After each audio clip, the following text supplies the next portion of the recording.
गुरु जी को कोटि कोटि प्रणाम। गुरु जी की संगत को जय Guru ji. And thank you so much Guru ji for giving me the opportunity कि मैं आज यहाँ सत्संग शेयर कर पाऊँ, क्योंकि जैसे हम हमेशा से सुनते हैं कि गुरु जी का सत्संग सुनने से कल्याण होता है और करने से भी कल्याण होता है। तो आज गुरु जी ने मुझे ये मौका दिया और मैं सच में मतलब मैं बहुत ओवरवेल्म्ड हूँ, मैं बहुत खुश हूँ। तो जय गुरु जी। तो मैं आपसे अपने कुछ इंसिडेंट शेयर करती हूँ, क्योंकि जैसे मैं अपने हर सत्संग में ये कहती हूँ कि गुरुजी की शरण में जब हम आ जाते हैं तो हमारा हर पल हर सेकंड एक सत्संग बन जाता है, क्योंकि हम खुद तो कुछ है ही नहीं। जो भी करने वाले हैं, जो भी हमारी लाइफ में होता है, वो गुरुजी ही डायरेक्ट करते हैं, वो गुरुजी ही करते हैं और गुरुजी हमसे चीजें करवाते हैं। मैं हमेशा ये मानती हूँ कि जब भी कुछ भी सही गलत, हमारे हिसाब से सही गलत, मतलब गुरुजी तो उनको पता है कि सबसे सही ही हमारे साथ होना है और वही होता है। तो मेरे मैं गुरुजी के पास 2011 में मेरी एक फ्रेंड ने हमें बोला कि जाने के लिए वहां पर। एंड उन दिनों मैं बहुत ज्यादा मैं डिप्रेशन में थी। मैं मेरे बच्चे दोनों बहुत बीमार रहते थे। मेरी बेटी को एडेनॉइड्स की प्रॉब्लम थी और डॉक्टर ने कहा था कि सर्जरी के अलावा कोई और रास्ता है ही नहीं। शी हैड टॉन्सिलाइटिस, उसको फेस पे एक्जिमा भी था। मेरे बेटे को आर्टिकेरिया की प्रॉब्लम थी और बहुत ज्यादा लेवल की प्रॉब्लम थी, क्योंकि जब जैसे शुरू में हम चीजों को इग्नोर करते हैं कि कुछ नहीं है, सॉक्स पहनने से पैर गल गए होंगे, हम ऐसे ही अपने आप ही कुछ कुछ होम रेमेडीज करते रहते हैं, तो हम वो सब करते करते रहते थे। लेकिन वो जब बहुत ज्यादा प्रॉब्लम बढ़ गई तो डॉक्टर्स को दिखाया, तो डॉक्टर्स ने बोला आप बिल्कुल टाइम पर आए, क्योंकि अगर ये और ज्यादा बढ़ जाता तो ज्यादा कॉम्प्लिकेट हो जाता और वो सारा इन्फेक्शन और पॉइजन पूरी बॉडी में फैलने का डर था। और तो बहुत उन दिनों में परेशान रहती थी। मेरी अपनी लाइफ में इतनी सारी दिक्कतें थी, सब कुछ था। मैं पिछले 20-25 साल से साईं बाबा की स्टॉन्च बहुत ज्यादा मानती थी बाबा को, और वहीं मंदिर जाया करती थी। थर्सडेज को व्रत रखती थी, हर तरीके की पूजा, बहुत सारे वहम और बहुत सारी चीजें मैं करती थी। तो मेरी फ्रेंड ने मुझे बोला, मैं मना करती रही, मैं टालती रही कि नहीं नहीं, मुझे तो बाबा की तरफ ही ईमानदार रहना है, मैं बाबा को मानती हूँ और मुझे और कोई गुरु कोई भगवान नहीं चाहिए, बस मैं वहीं पे खुश हूँ। लेकिन गुरु जी की मर्जी, गुरु जी जैसे हम हमेशा सुनते हैं कि आपको आपका गुरु जी के साथ कनेक्ट करने का एक टाइम फिक्स होता है, जो गुरु जी ने फिक्स किया, और गुरु जी उसी टाइम पे आपको बुलाते हैं, चाहे आप जितना मर्जी ना कर लो या आप जितनी मर्जी कोशिश कर लो, लेकिन आप पहुंचते गुरु जी के पास तभी हो जब एक्चुअली गुरु जी चाहते हैं। तो ऐसे ही एक थर्सडे का दिन था और मेरी उस दिन तबीयत बहुत ज्यादा खराब थी। इतनी खराब थी कि मैं ड्राइव भी करके मंदिर तक नहीं जा सकती थी, और मेरा जो रिचुअल था कि मैं हर थर्सडे साईं बाबा के मंदिर जरूर जाती हूँ। बाकी दिन जब भी जाऊं नहीं जाऊं, लेकिन थर्सडे जरूर जाती हूँ।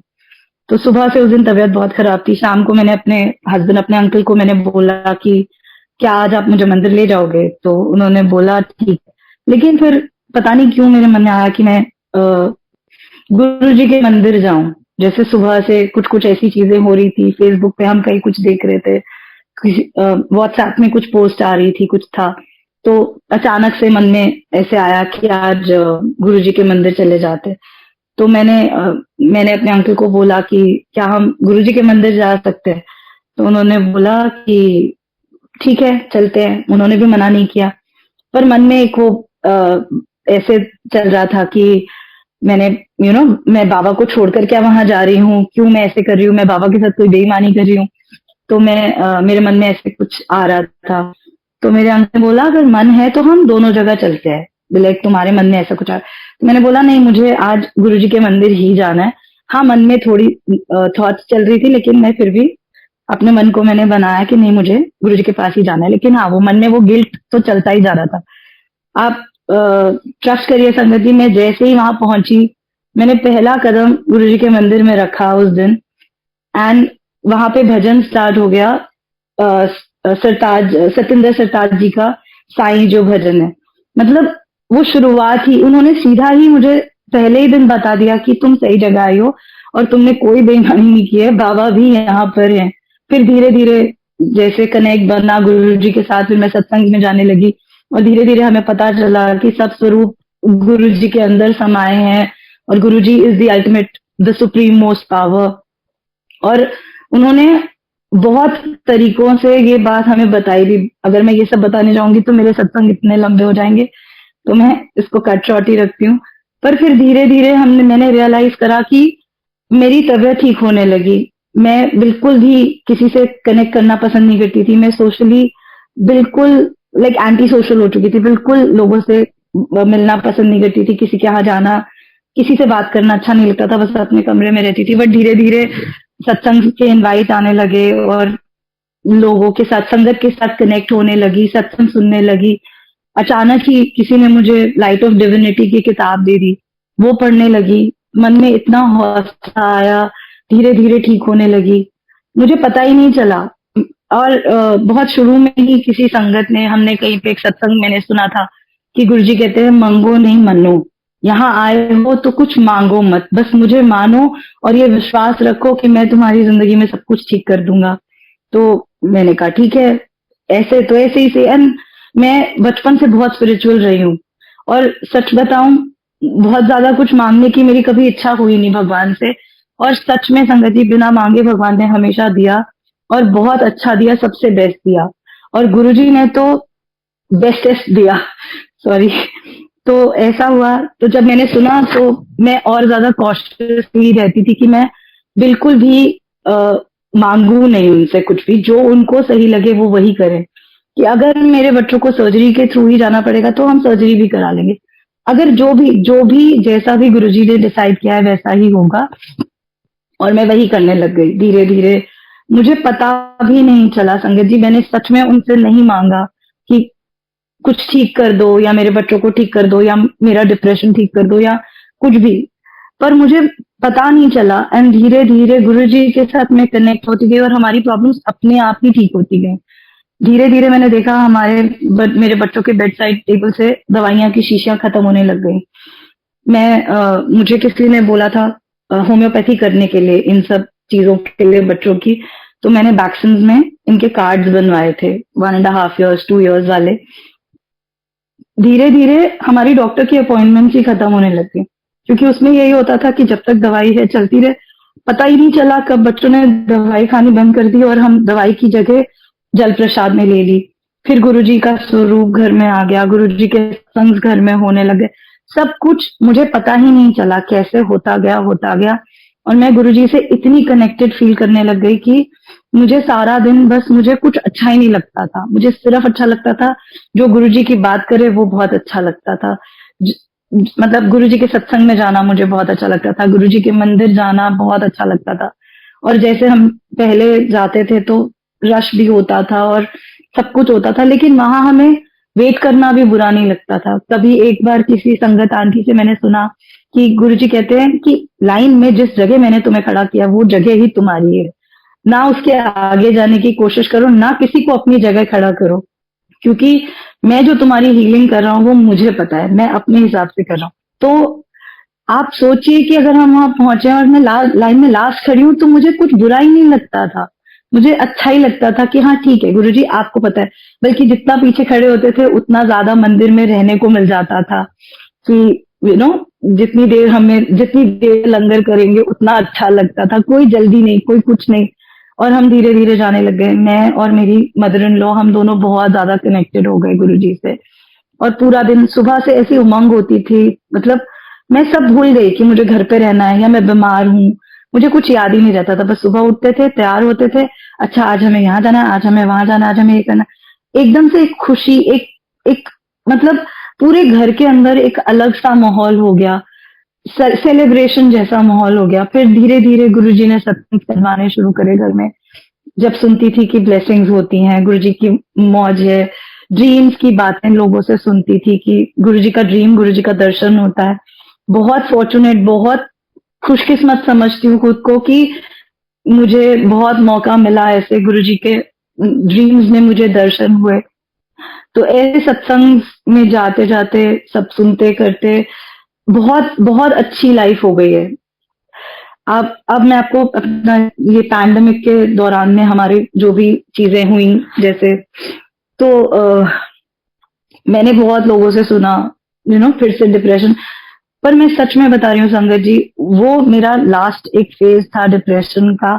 उसके बाद इस पैंडेमिक लॉकडाउन हम घर के अंदर बंद रह गए, लेकिन एक दिन भी गुरुजी ने ऐसा कुछ फील नहीं होने दिया कि हम बाहर नहीं जा पा रहे या हम हम कुछ मिस कर रहे हैं। हाँ, मंदिर जाना मिस जरूर करते हैं, पर गुरुजी की वो भी बहुत मेहर रही कि फेसबुक के ऊपर हम लोग रोज गुरुजी के मंदिर का दर्शन कर पाते हैं, बल्कि ज्यादा अच्छे से कर पाते हैं। और सब बहुत अच्छा, ये सत्संग का जो ये माध्यम जो गुरुजी ने शुरू करवाया है, ये भी बहुत अच्छा लगता है।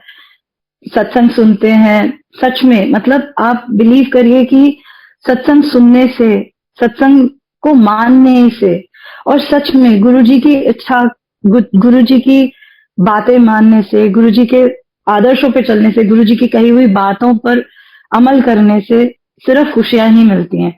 परेशानियां आती हैं, मैं ये नहीं कहूंगी, जैसे हम सत्संग में सुनते हैं नहीं पाएंगे। और अगर हम उसके थ्रू इजीली जा पा रहे हैं तो यकीन मानिए कि गुरुजी हमारे साथ हैं। मैं ये नहीं कहूंगी कि हम क्या उसके बाद बीमार नहीं पड़े या परेशानियां नहीं आई, लेकिन आई। लेकिन उस परेशानी के टाइम में गुरुजी ने ऐसे हाथ पकड़ के रखा कि हमें कभी कोई परेशानी का एहसास ही नहीं होता, हम लोगों को कुछ फील ही नहीं होता कि वो परेशानी जैसी भी है। क्योंकि जब मैं कभी और किसी और से सुनती हूँ तो वो बताते हैं तो मुझे ऐसा लगता है कि मुझे तो ऐसा कुछ फील ही नहीं हुआ।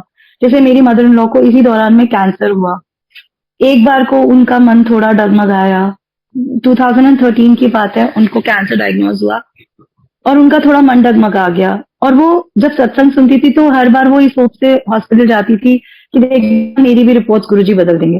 तो जब रिपोर्ट्स नहीं बदली तो थोड़ा मायूसी आ जाती है, ये नेचुरल है, एक इंसानी तौर पे हम लोगों से हो जाता है। तो उनको भी आई। पर कुछ गुरुजी के अंदर ऐसी बात है कि वो करते हैं कि ऑब्वियसली उनको वो दर्द हो रहा है, उनको वो सब सहना पड़ रहा है, तो वो मायूस होना उनका लाजमी था। लेकिन मेरे लिए, उन्होंने मुझे चुना कि मैं उनका विश्वास डगमगाने नहीं दूं, मैं उनके इस मायूसी को यू नो बदलने की कोशिश करूं। मैं उनको जबरदस्ती सत्संग में ले जाती थी, मंदिर लेकर जाती थी। धीरे धीरे उन्हें बहुत अच्छा लगने लगा। फिर वो खुद वापस गुरुजी के साथ कनेक्टेड फील करने लगी। फिर वो मंदिर जाने की जिद खुद करती थी। और सब लोग, मतलब घर में भी सब लोग थोड़ा सा उनकी तरफ सेंसिटिव हो गए थे, तो जब वो कहती थी तो हम लोग जाते थे उनके साथ मंदिर। चाहे एक वीक में वो 2 बार 3 बार या हर दिन भी कहेंगी तो हम कहते थे कि जाए, क्योंकि उनको भी मन में ये विश्वास हो गया कि गुरुजी का लंगर खाने से मैं बिल्कुल ठीक हो जाऊंगी। और वाकई में 2 साल के अंदर उनका कैंसर बिल्कुल खत्म हो गया, सिर्फ कीमोथेरेपी से। और कीमोथेरेपी का जो इफेक्ट है, हम सुनते थे लोगों से, मैं हॉस्पिटल में जब हम किसी से बात करते थे, इंटरैक्ट करते थे, तो हम सुनते थे, वो हमें इतना कुछ बताते थे। लेकिन यकीन मानिए संगत जी, मम्मी को ऐसी कोई प्रॉब्लम नहीं होती थी। वो कीमोथेरेपी करा कर आती थी और हम मंदिर चले जाते थे। वहां चलकर वो अंदर तक जाती थी, माथा टेकती थी, लंगर खाती थी। बिल्कुल वो स्पाइसी मिर्ची वाला, तेल वाला सारा वो खाना वो खाया करती थी। और गुरुजी ने बिल्कुल उनका हाथ थामे रखा उसके थ्रू। जितना भी टाइम उनके 5 इयर्स शायद बहुत ज्यादा खराब होने थे, क्योंकि 2018 में उनकी डेथ हो गई।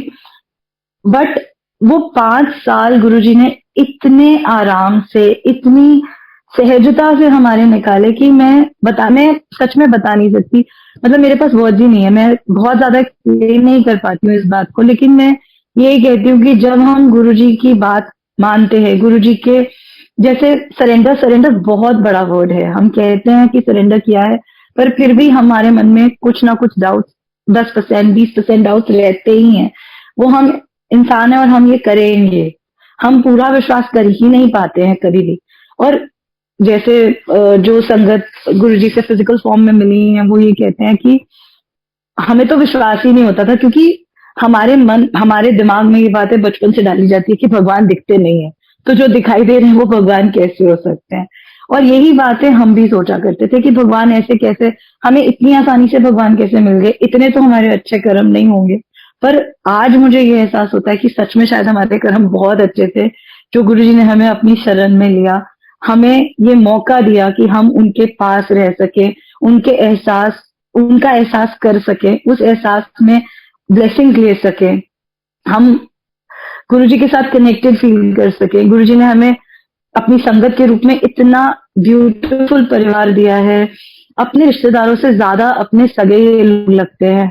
मैं शायद मुझे गुड़गांव में बहुत साल हो गए रहते हुए, लेकिन शायद मैं इतने लोगों को कभी नहीं जानती थी जितना मैं गुरुजी के साथ कनेक्ट होने के बाद जानी। और उनके साथ जैसे मेरे रिश्ते बन गए कि किसी के साथ माँ जैसा कनेक्ट बन गया, किसी के साथ बहन जैसी फीलिंग आती है, किसी के साथ भाई जैसी फीलिंग आती है। इतना अच्छा लगता है। और अब जो सत्संग नहीं हो रहे हैं, हम नहीं मिल पाते हैं, तो कभी उनसे फोन पर बात हो जाए, व्हाट्सएप पर बात हो जाए, तो इतना अच्छा लगता है। ऐसे लगता है जैसे कोई लॉन्ग लॉस्ट रिश्तेदार मिल गए। तो बहुत जरूरी है कि अगर आप पूरी तरह भी सरेंडर ना कर पाए, तो भी कम से कम गुरुजी के किए हुए पर डाउट ना करें।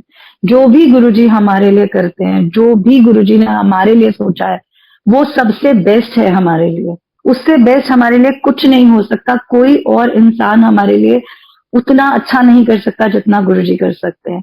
मैं कुछ चीजें कई बार होती हैं कि आपको कुछ तकलीफों से गुजरना पड़ता है, बट वो हमारे कर्म है, जो हमें भुगतने ही पड़ेंगे, चाहे थोड़ा ही सही। और गुरुजी सच में इतने प्यार से उसके थ्रू हमको लेकर जाते हैं। मैं अ, अभी ये कोविड के बारे में ही जैसे मैं बताती हूँ कि ये सेकेंड वेव में काफी काफी बहुत ज्यादा ही हुआ, सब कुछ हुआ। हमारे भी घर में कुछ अनफॉर्चुनेट चीजें हुई। इतना डर गए थे, इतना डर गए थे, क्योंकि एकदम से बहुत पैनिक हो गए थे, बहुत ज्यादा। लेकिन ऐसे गुरुजी ने थाम के उस टाइम से, उस दौर से निकाल दिया कि मैं बता ही नहीं सकती। मतलब आज अब लुक बैक करते हैं तो ऐसे लगता है कि वो टाइम कभी था ही नहीं। क्या वो इतना खराब टाइम था? क्या वो इतना मुश्किल टाइम था हमारे लिए? पर वो कितनी आसानी से निकल गया। बहुत आसानी से नहीं, लेकिन हाँ फिर भी कुछ आसानी से। हाँ जो है, अब उस वक्त जो कुछ हुआ उसका हम कुछ भी नहीं कर सकते, बट बहुत बार विश्वास डोल जाता है। लेकिन बस अब कोशिश करते हैं। और ये है कि अगर अगर आपने गुरुजी के हाथ में अपनी डोर दी है, तो कुछ ना कुछ करके वो आपको इस डाउट से निकाल कर वापस उस विश्वास में ले आते हैं, वापस आपको उसी लहर में ले जाते हैं। और सच में उन्हीं का दामन पकड़ के, उन्हीं की बाह पकड़ के ही हम इस जीवन को पार कर सकते हैं। I am so sorry. मैं मुझे और अ, मेरे मेरे अंकल का मैं बताती हूँ सत्संग। उनको 2017 में ब्रेन सीजर हुआ था। तो रात के कोई 3 साढ़े 3 बजे के लगभग उनको फिट पड़ा। और ऑब्वियसली उस वक्त हम लोग सब सो रहे होते हैं। तो अचानक ही मैं अपना फोन चार्जिंग पे लगाकर सो गई और मुझे पता ही नहीं चला। और अचानक ही मेरी नींद खुली, तो मैंने देखा कि वो एकदम से बहुत आंखें वाइड करके मेरी तरफ घूर रहे हैं। तो मुझे बहुत अजीब लगा कि ये क्या हुआ। और लाइट बंद थी, तो एकदम से मैंने लाइट जलाई तो देखा कि उनकी पैर शेक कर रहे हैं। अभी मैं कुछ सोचती समझती, मैं उन्हें आवाज देती, उतने में ही एकदम से वो पलटी होकर बेड से नीचे गिर गए, उल्टे होकर। और बहुत एक बड़ा सा ब्लड का बाउट उनके मुंह से बाहर निकल गया। मैं बहुत घबरा गई। हमने पानी डाला और मेरे पास गुरुजी का कुछ प्रसाद रखा था, तो मैंने फटाफट उनके मुंह में वो डाला, सबको उठाया और हम जैसे भी करके उनको हॉस्पिटल तक लेकर चले गए। वहां हमने उनको एडमिट कराया। उनको रास्ते में जाते जाते उनको होश आ गया। उनको कुछ याद भी नहीं था, उनको कुछ पता नहीं था। उनका मुंह बहुत बुरी तरीके से कट गया। उसके बाद हमने तो डॉक्टर ने हमें, जो हमारे न्यूरोलॉजिस्ट हैं, उन्होंने हमें रेकमेंड किया कि आप इनको एडमिट कराइए और मुझे इनको अंडर ऑब्जर्वेशन रखना पड़ेगा और आपके बहुत टेस्ट वगैरह ये सब होने हैं। तो हमने कहा ठीक है। पर वो बिल्कुल ठीक फील कर रहे थे, तो वो कहते मैं नहीं रुकना चाहता। बट देखिए, गुरुजी अपने तरीके से चीजें करवाते हैं। तो गुरुजी ने उनको, तो डॉक्टर ने उनको बोला कि आपको एक रात तो रुकना पड़ेगा ताकि आप अपना इंश्योरेंस क्लेम ले सके। और अब ठीक है, मतलब पैसे बचाने के लिए करना पड़ा, तो अब शायद उनके लिए जरूरी था कि उनको अंडर ऑब्जर्वेशन रहना है। और वो कोई तरीके से नहीं मान रहे थे, तो गुरुजी ने इस तरीके से समझा दिया। पर डॉक्टर्स को डाउट था, क्योंकि उनका कोई भी टेस्ट में कुछ भी नहीं आ रहा था, कोई कॉज ही नहीं मिल रहा था कि ये सीजर आया क्यों। कोई क्लॉट नहीं था, कोई प्रॉब्लम नहीं, कुछ भी नहीं, बीपी बिल्कुल नॉर्मल, सब कुछ नॉर्मल। तो लगा कि क्लेम पता नहीं मिलेगा नहीं मिलेगा। एंड द डॉक्टर, वो हमारे बहुत फ्रेंडली हैं, तो उनको ऐसे लग रहा था कि अब ये मुझे गुस्सा करेगा कि आपने रात भी रोक लिया और क्लेम भी नहीं मिलना। पर आप यकीन मानिए, लोगों को 6-6 7-7 घंटे, हमने खुद पहले भी ऐसा हुआ है कि डिस्चार्ज में इतना टाइम लग जाता है, अप्रूवल ही नहीं आता है। पर वो हमारे डॉक्टर को पता है कि मेरे हस्बैंड इतने इम्पेशेंट हैं, तो उन्होंने रात को ही डाल दिया कि डिस्चार्ज डाल दो और इनका क्लेम सुबह आते ही आप इनको डिस्चार्ज कर देना। यकीन मानिए संगत जी, सुबह 9 बजे हमारा क्लेम आ गया, लाइक हमारा अप्रूवल आ गया। और जो जो हमारी जो इंश्योरेंस वाले हैं, उन्होंने हमें पूरा का पूरा क्लेम दे दिया। हाँ, उन्होंने कुछ सवाल किए कि कहीं डॉक्टर्स ने अननेसेसरी टेस्ट नहीं किए, ये वो जो भी उनका प्रोटोकॉल प्रोसीजर होता है वो सब किया, बट कुछ भी नहीं हुआ। उसके बाद डॉक्टर से जैसे मेरी बात हुई, तो उन्होंने मुझे कहा कि ये आपने बहुत अच्छा किया कि आपने इनको उल्टा कर दिया, क्योंकि ये जो ब्लड, जो क्लॉट बाहर निकल के गिर गया, लाइक बाहर आ गया मुंह से, अगर वो अंदर चला जाता तो it could have been fatal. तो मैंने तो कुछ किया नहीं, किया जो भी गुरुजी ने किया, क्योंकि मुझे तो उस वक्त समझ ही नहीं आया, मेरे लिए तो ये चीज ही इतनी नई थी, इससे पहले मैंने कभी ये नाम भी नहीं सुना था। फिर खैर उनकी दवाइयां शुरू हुई और डॉक्टर ने हमें ये कहा कि आपको 2 साल बहुत ध्यान रखना चाहिए, अगर 2 साल में दोबारा ऐसा होता है तो फिर ये एक रेगुलर सीन हो जाएगा कि आप बार बार आएगा ही आएगा। लेकिन अगर 2 साल का टाइम आप निकाल जाते हो इजीली, तो फिर ये मतलब हो सकता है दोबारा, लेकिन माइल्डर उसमें होगा। थोड़ा इसका इतना इफेक्ट आपके ऊपर, आपके मतलब हेल्थ, आपकी लाइफ को इतना थ्रेट नहीं होगा, जो मुझे डॉक्टर ने उस वक्त समझाया। तो हमने कहा ठीक है। 2 साल तक थोड़ा मेरे हस्बैंड भी डरे हुए थे और हम सब ने ध्यान रखा। पर 2 साल पूरे हमारे ऐसे निकल गए और उनको कुछ भी दोबारा कभी नहीं हुआ। हालांकि उसके बाद अब कभी कभी उनको होता है, बट वो सच में इतने माइल्ड होते हैं, और एक टैबलेट है जो उन्हें खानी होती है जिससे वो ठीक हो जाते। तो देखिए कि गुरुजी ने कितना आसान ही कर दिया उनके लिए। चाहे पता नहीं इसके क्या इम्पैक्ट्स हो सकते थे, या क्या इसकी प्रॉब्लम्स इससे जुड़ी हुई हो सकती थी, जो कई जगह हमने सुना, कई केसेस ऐसे सुने मैंने, बस गुरुजी ने सब सही रखा हुआ है। तो ये उनकी कृपा ही है, जिसकी वजह से हम लोगों को कोई भी परेशानी नहीं है। चाहे परेशानियां हैं, पर वो परेशानियां इतनी छोटी कर दी हैं उन्होंने कि हमें वो परेशानी जैसी लगती नहीं है। हाँ, हम परेशान होते हैं, हम सबसे बात करते हैं, हम कहते हैं सबको कि हाँ हम परेशान हैं, या हमें ये दिक्कत है या वो दिक्कत है, पर वो सिर्फ कहने की बातें होती हैं। जब गुरुजी हैं और उन पर भरोसा है, तो हमें ये पता ही है कि गुरुजी हमें उस परेशानी से निकाल ही देंगे। और जैसा कि गुरुजी कहते थे कि तुम सिर्फ दीवार तक देखते हो, मैं उस दीवार के पीछे की चीजें देखता हूँ, इसीलिए मैं तुम्हें वो देता हूँ जो तुम्हारे लिए सही है, ना कि वो जो तुम चाहते हो। तो बस गुरुजी का शुक्राना करना चाहिए, और ये मान के देखिए, मैं भी मानने की कोशिश करती हूँ। हाँ, कभी कभी डोल जाती हूँ, कभी कभी मन में डाउट्स आ जाते हैं, लेकिन फिर गुरुजी कुछ ना कुछ बोलकर, कुछ ना कुछ समझाकर समझा देते हैं कि जो मैंने तुम्हें दिया है, जो मैं तुम्हें तुम्हारे लिए कर रहा हूँ, वो तुम्हारे लिए सबसे बेस्ट है, और इससे अच्छा तुम्हारी लाइफ में कुछ भी नहीं हो पाएगा। अगर कुछ और करने की कोशिश करोगे तो कुछ ना कुछ खराब हो जाएगा। बाकी गुरुजी के मंत्र जाप का एक सत्संग है मेरा कि मैंने कहीं एक सत्संग में सुना था कि अ, एक अंकल की कार खराब हो गई थी, तो गुरुजी उनको कह रहे थे कि मंत्र जाप कर और कार ठीक हो गई, ऐसा कुछ सत्संग था। मुझे सच में याद नहीं है, तो मैं बता नहीं पा रही हूँ, पर मैंने वो सत्संग सुना था। और एक बार ऐसे ही मेरे साथ भी हुआ, और मुझे अचानक से वो सत्संग याद आ गया, और मैंने गुरु जी का मंत्र जाप किया, और आप यकीन मानिए संगति, 15 मिनट से मेरी कार स्टार्ट नहीं हो रही थी, और वो अचानक से स्टार्ट हो गई। मैंने कुछ भी नहीं किया, मैंने किसी को फोन नहीं किया, मैंने कोई हेल्प के लिए किसी से बात नहीं करी, मैं कार से उतरी तक नहीं, कार में बैठी रही और अचानक से वो कार स्टार्ट हो गई। अब मुझे नहीं पता, पर एहसास है कि गुरुजी के मंत्र जाप में बहुत शक्ति है। मैं कभी भी परेशानी में होती हूँ, कभी भी कुछ उलझन में होती हूँ, कभी भी कोई दुविधा होती है, मैं सिर्फ और सिर्फ गुरुजी का मंत्र जाप करती हूँ, और वो परेशानी का हल मुझे ऐसे समझ आ जाता है जैसे ये तो सामने ही था, पता नहीं मुझे क्यों नजर नहीं आया, कोई सामान नहीं मिल रहा होता। मतलब इतना हम मंत्र जाप की शक्ति और इतना हम गुरुजी को मानते हैं, तो सच में कोई फाइल नहीं मिल रही होती, और मैं सारी अलमारियां देख के उसके बाद में गुरुजी को कहती हूँ, गुरुजी प्लीज मुझे कुछ नहीं मिल रहा, और मैं मंत्र जाप करना शुरू कर देती हूँ, और वापस उसी जगह पर जाकर देखती हूँ और वो सामने पड़ी हुई चीज दिख जाती है कि अभी तो यहाँ देख कर गई थी और ये तो थी नहीं, और अभी मिल गई ये फाइल। और ऐसे मतलब इतनी आसान कर दी है गुरुजी ने जिंदगी कि सिर्फ आपको एक मंत्र जाप करना है। मैं इतना डरती थी, इतना वहम करती थी, मेरे को हर चीज, मतलब आज इस दिन काला नहीं पहनना, इस दिन ये नहीं करना, इस दिन वो नहीं करना, लोहा, बहुत सारी चीजें, बाल नहीं धोने, कपड़े नहीं धोने, हर दिन का कुछ एक हमारा एक कुछ होता था।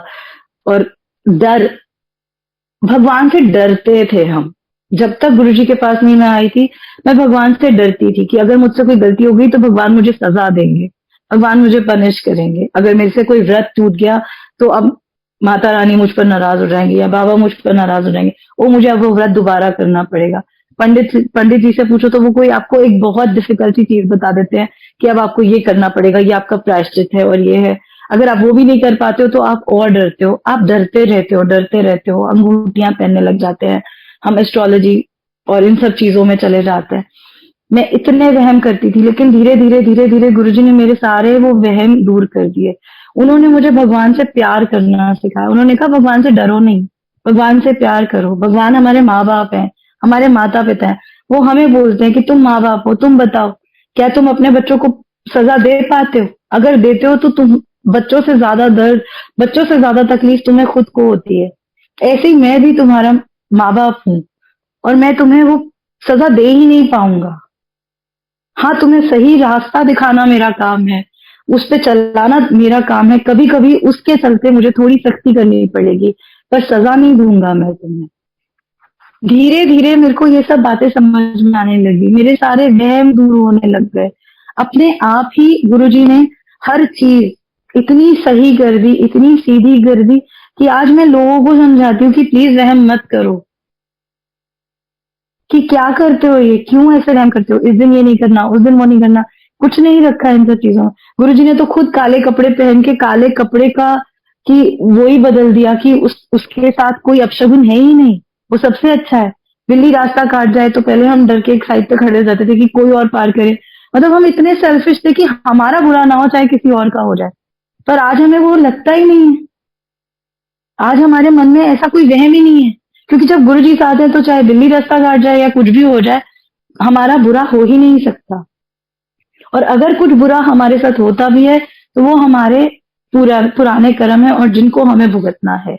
बस ऐसा विश्वास, ऐसा अपने मन में एक एहसास ले आएंगे तो शायद हमारी कितनी प्रॉब्लम सॉल्व हो जाएंगी। हम हमें बुरा, हमारे साथ कुछ गलत होगा ही नहीं और भगवान पे विश्वास बढ़ता ही जाएगा। मैं खुद अपने आप में मुझे मुझे लगता ही नहीं था कि मैं कभी इतना ज्यादा ऐसे भगवान पे विश्वास कर पाऊंगी कि चाहे मेरी जिंदगी में कुछ गलत भी होता है तो मैं किसी और को ब्लेम नहीं करती हूँ। मैं खुद अपने आप के लिए सोचती हूँ कि शायद ये मेरी किस्मत है, शायद ये ही मेरे को मुझे मिलना चाहिए, क्योंकि शायद मैंने ही ऐसा कुछ किया होगा। आप लोगों से प्यार, आप इंसानों से प्यार करने लग जाते हो, आपके मन से गुरुजी ने आपको हर तरीके के लोगों के साथ लंगर खिला के आपके मन से भेदभाव ही मिटा दिया।